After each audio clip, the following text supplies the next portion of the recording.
E aí, tropa de elite, saudações do professor Roberto Cláudio. Pessoal, estou voltando hoje a gravar um vídeo e a conversar com vocês sobre um assunto bem interessante, que eu comprei um livro recentemente, né? E eu já sabia da importância desse movimento aqui para a história do Brasil, inclusive a repercussão da passagem desses personagens, né, pelo sertão do Ceará, os personagens envolvidos e tudo, né, nesse assunto. Mas eu achei importante porque está relacionado com o conteúdo da prova de vocês, aqueles que vão fazer o concurso da PM. Então nada mais justo e nada mais decente, né, do que a gente trazer essa temática para vocês. A coluna Prestes do Ceará. Público-alvo, né, todos vocês, meus amigos e minhas amigas, candidatos, candidatas, né, ao cargo de oficiais PM, né, e soldado PM, né, ou seja, se você veio fazer para oficial e para soldado, eu digo oficial porque teve pessoas que me procuraram também para tirar umas dúvidas, né, e eu dei umas orientações aí, atendi sem problema nenhum, tá, assim também como as pessoas têm me ligado. Eu fiz um comentário numa questão aí que um aluno me pediu para eu, professor, não é assim não, tal. Aí eu conversei, né, realmente, ou seja, pessoal, tudo é válido, né? Eu não estou no estúdio, eu estou gravando aqui ao vivo, não estou fazendo leitura de nenhum texto, né? Então a gente tem que, como é que se diz assim, tem que ser fera mesmo, né? Pessoal, para a gente falar sobre a coluna Prestes no Ceará, a gente tem que falar dos antecedentes. Depois que a coluna Prestes começou a andar pelo interior do Brasil, a gente tem que analisar, explicar, entender o porquê. As causas desse movimento tenentista, né, pessoal? Ou seja, o Luiz Carlos Prestes, Juarez Távora e outros personagens, eles eram tenentes, né, eram oficiais do Exército Brasileiro, mas que de uma maneira ou outra eles demonstravam a sua insatisfação com a realidade do país naquele momento. Um regime da oligarquia, um regime em que as elites rurais tinham privilégios, a maioria da população não tinha nenhum tipo de benefício, e principalmente o exército, né, pessoal? Desde a Guerra do Paraguai, o exército tinha crescido tanto em termos de representação, de importância, as pessoas fazendo questão de serem militares, acreditando que elas tinham uma função social também, salvar o Brasil do atraso, né, do ostracismo e de vários problemas relacionados com a falta de democracia, de representatividade, de transparência no nosso país. Então, esses itens que estão aí destacados em amarelo, pessoal, são os motivos que levaram à ocorrência do movimento tenentista. Primeiramente, falta de democracia. Não existia democracia, existia uma oligarquia, grupos privilegiados. Segundo, fraudes eleitorais, concentração de poder na mão da elite agrária, o velho coronelismo, a exploração das camadas mais pobres pelos coronéis, né, líderes políticos locais. Então vocês percebem que a reivindicação por uma mudança, por uma transformação, por uma solução para o que estava atrasando o desenvolvimento, o crescimento, a igualdade, né, no nosso país, eram vários fatores. Por exemplo, não existia uma justiça eleitoral. Então tudo isso aí favorecia fraude, corrupção, desvio de recursos, né, violência. Então as pessoas se viam meio que obrigadas, né, e muitas vezes inseguras em participar do processo eleitoral. Aí surgiu o tenentismo, né, que foi esse movimento político militar realizado por jovens oficiais brasileiros durante o período da Primeira República, né, galera? A Primeira República, a chamada República Velha, é de 1894 até 1930, certo? É chamada República Velha porque tradicionalmente tudo aquilo que estava ocorrendo são fatores relacionados ao regime da oligarquia, ao regime dos privilégios rurais, né, em detrimento, né, de uma ordem nacional. Não existia uma ordem nacional, existia sim grupos privilegiados, elites agrárias, né, oligarquias que estavam no poder. No caso do Ceará, um exemplo, já havia acontecido até mesmo a dissolução desse grupo, a oligarquia Acciolina. Dentro desse período aqui, né, já tinha acontecido a dissolução, né? O Acciolo já tinha saído do poder, apesar de haver uma demanda, e aí gerou várias revoltas, né? A própria eleição do Franco Rabelo, depois a queda do próprio Franco Rabelo também. Então, coisas que estão nas nossas aulas, estão no nosso canal, que você pode ler. Galera, inclusive eu peço a você que está assistindo o nosso vídeo, que você possa se inscrever no nosso canal, que você possa curtir, deixar o seu like, né, para que essa aula aqui ela possa crescer, render e chegar a mais pessoas. Então, pessoal, esses jovens oficiais, esses jovens soldados, né, praças, esse grupo de militares que estavam vendo os acontecimentos e não estavam satisfeitos com o que estavam percebendo, eles se reuniram, né, e partiram para as reivindicações. Então, muitas vezes eles eles não eram atendidos nas suas reivindicações, né, nas suas pautas, nas suas exigências, assim como a população. Então eles acreditavam que somente através das armas que eles poderiam transformar o país, né? Então o tenentismo foi um movimento político e militar realizado por jovens oficiais brasileiros durante o período da Primeira República. Esse corpo de oficiais era composto em geral por tenentes e capitães que estavam insatisfeitos com o regime político, aliás, o sistema político brasileiro, sobretudo com as práticas do jogo político imposto pelas oligarquias, São Paulo, Minas, né? Então havia já um controle político do nosso país. O surgimento do tenentismo na década de 1920 contribuiu para a desestabilização da ordem política existente na Primeira República. O surgimento desse movimento remonta à campanha eleitoral de 1922. Nessas eleições, a oligarquia paulista e mineira lançaram Arthur Bernardes como candidato a presidente e enfrentou a concorrência de Nilo Peçanha, apoiado pelas oligarquias do Rio Grande do Sul, Pernambuco, Bahia e Rio de Janeiro. E quem acabou sendo escolhido presidente, o Arthur Bernardes, né? Então, pessoal, só para dar exemplo da insatisfação e das queixas dos movimentos tenentistas, nós vamos ter essas duas revoltas. A revolta dos 18 do Forte, né, Forte Copacabana, em 1922, e a revolta paulista de 1924. Não confundam a revolta paulista de 24 com a Revolução Constitucionalista de 1932, em São Paulo, né? Que já foi na era Vargas. Então, nesse momento, são os tenentes aqui, que vocês perceberam, né? São os oficiais que estão tomando já atitude em relação a esse jogo político que vocês estão vendo aqui, então está destacado, estava controlando a classe política e a sociedade brasileira. Beleza? Então, ó, como nós falamos, havia o tradicionalismo, né? Ou seja, as pessoas já estavam meio que engessadas, meio que dopadas, né? Meio que não é vacinadas contra, né? Mas o voto de cabresto era um tipo de voto que já imperava no Brasil. O coronelismo era um sistema também de mandonismo, né? Ou seja, o cara mandava, exigia, obrigava. E aí existia toda uma rede, né? O coronel, que era a liderança municipal, apoiava o governador, que por sua vez apoiava o presidente. Então é chamada política dos governadores, né? Então tudo isso aí foi feito durante esse momento, esse período da República Velha aqui no Brasil. Essas são as marcas, o voto de cabresto, para você ratificar, confirmar não o seu voto de coração, né, mas o seu voto assim, meio de imposição mesmo, né, que era obrigado, o coronelismo. Aí vocês veem ali o coronel com o jagunço ali atrás, para você votar nele, né, ou no candidato dele, beleza? Aí nós temos aqui o exemplo e as reivindicações dos dois movimentos, né? O objetivo dos 18 do Forte e o objetivo da Revolução Paulista. Os dois, ambos, vocês percebem aí, né, galera? Eles queriam acabar com o governo, né, do Arthur Bernardes e acabar com todas aquelas fraudes que estavam vendo e que não estavam trazendo nenhum tipo de benefício para a sociedade. E acabar com essas diferenças sociais também, né? Eu sei que a sociedade, a realidade era uma a outra naquele período, naquele momento, mas as reivindicações, até porque muitos deles eram pessoas das classes médias, né? E que viam negativamente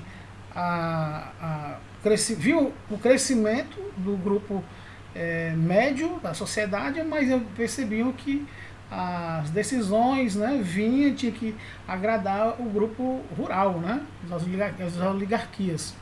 Então, o principal objetivo da Revolta Paulista foi derrubar também o governo de Arthur Bernardes. Então vocês veem que o movimento já era quente, aquecido, né, fervido mesmo.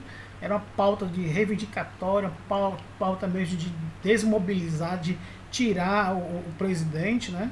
E a partir daí gerou o quê? Uma revolução. E essa revolução fez com que os revoltosos eles saíssem por exemplo, de São Paulo, né? Saiu uma coluna, um grupo de militares, né? E do Rio Grande do Sul saiu o grupo do Luiz Carlos Prestes. Eles se reuniram ali mais ou menos no Paraná, e a partir dali, ó, vocês estão vendo através do mapa do Brasil, através dessas linhas, né? O rumo, o destino que eles fizeram.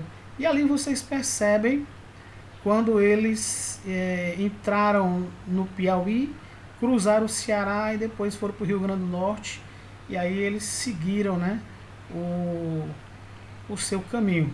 Então, galera, o que tem a ver, né, a nossa fala, a importância aqui da coluna Prestes no Ceará? Primeiramente, eles se encontravam no Piauí. Vocês estão vendo ali a colunazinha, né, de verde, aqui, no segundo mapa aqui, né, a marcha da coluna Prestes. Então, já sabendo, prevendo a entrada dos revoltosos, eles eram chamados de revoltosos, né, no Ceará, o presidente Arthur Bernardes, ele convocou o Floro Bartolomeu, né, lá do Juazeiro até o Rio de Janeiro, e pediu para ele organizar a defesa do território cearense.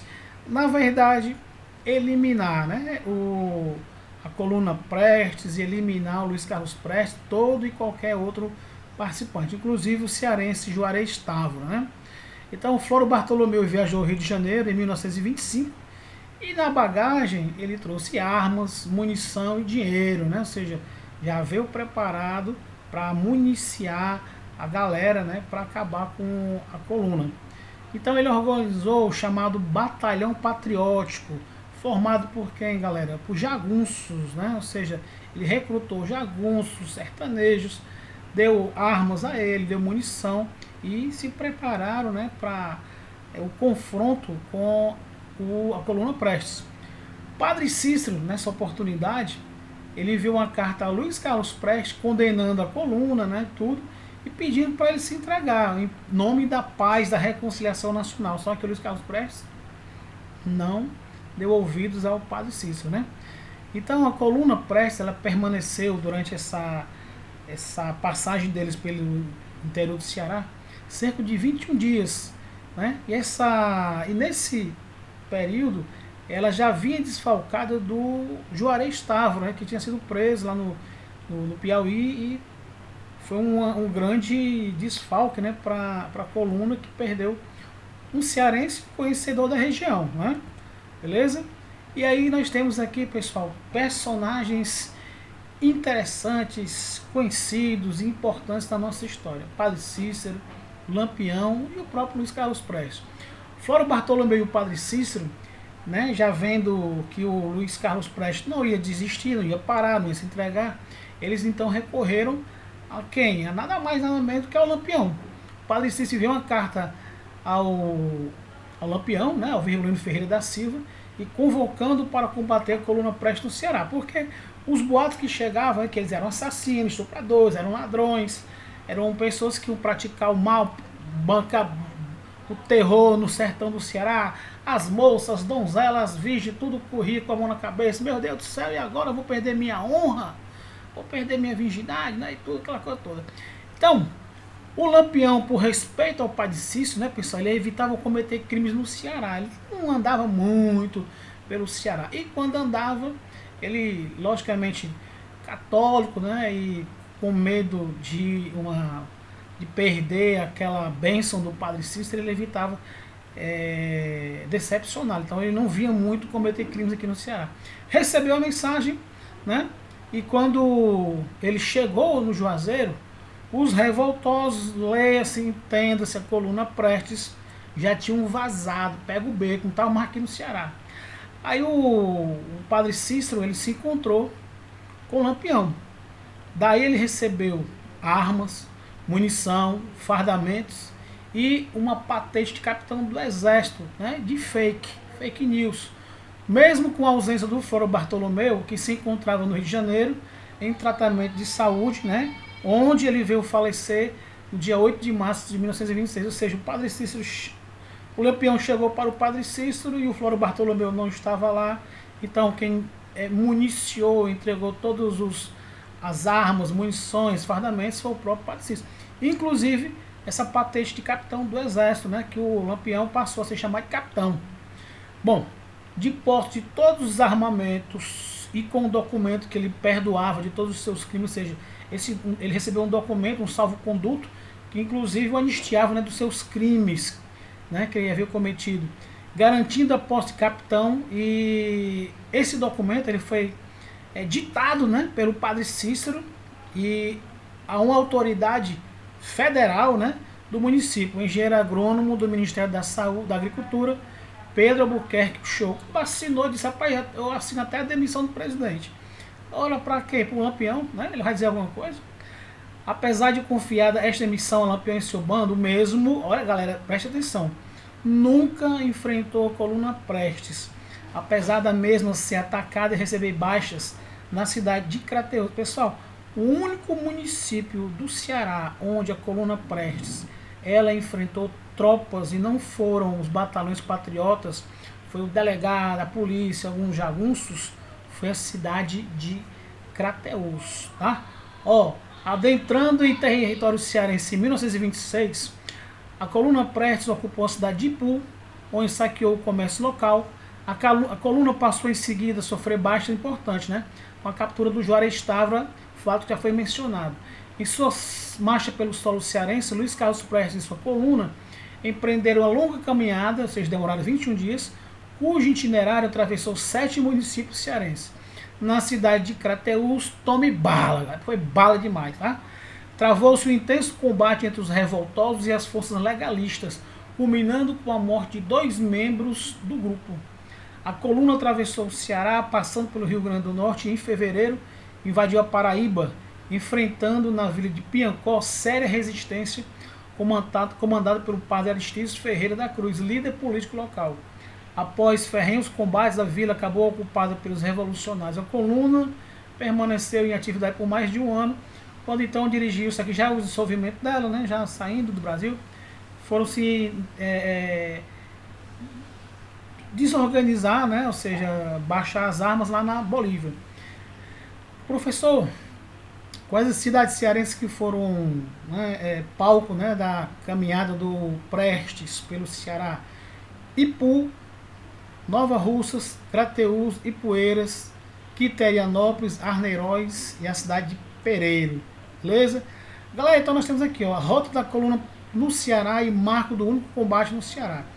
Nós temos aqui uma imagem de uma folha de um jornal O Povo, né? Ou seja, dos 90 anos da coluna Prestes no Ceará, certo? Isso foi em 2016, agora 2026 vai fazer os 100 anos.